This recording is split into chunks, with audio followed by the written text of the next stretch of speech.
Sometimes they ran, and then again, sometimes they didn't.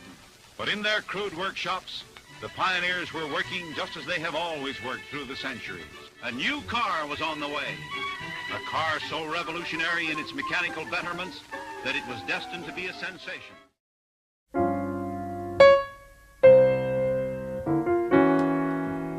Fred Zeder was originally a Studebaker. He had my grandfather come to work at Studebaker along with Owen Skelton.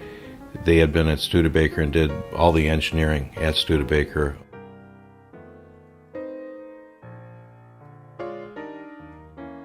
Fred Zeder was a salesman of the three. He was an engineer, but he was a salesman.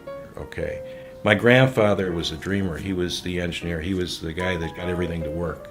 And Owen Skelton was a transmission specialist. He was kind of like my grandfather, but very defined as far as in his discipline. Okay. So, they each had their own talents. It was actually a perfect team.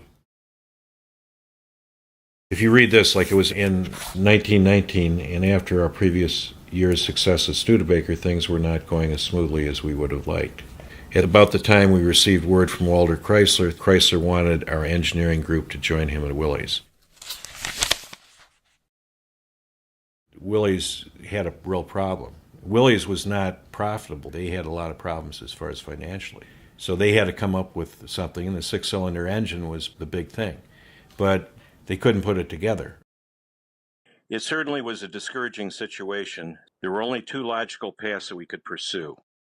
One, to make as much improvement as possible in the present design. The other, to start with a clean sheet of paper. We received approval to do both.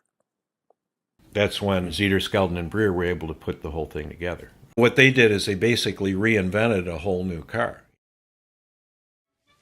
For here was a car with fresh styling, with more power for its size than the biggest, with four-wheel hydraulic brakes for safety, with oil filter, air cleaner, aluminum pistons, full pressure lubrication, tubular axles, and shock absorbers for efficiency and comfort.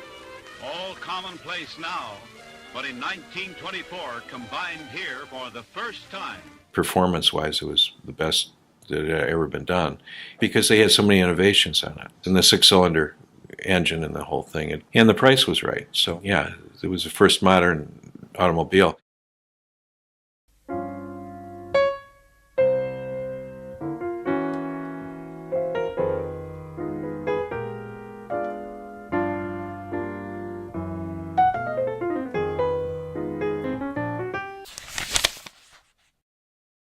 When Willys went bankrupt, the car was just there. They had developed the car, but all this engineering that had built this car, it was like a diamond in the rough. Walter Chrysler was left to hold the car, but Maxwell was brought in because Maxwell could produce the car. By being general manager of Maxwell, he was able to use Maxwell as the medium to produce the vehicle.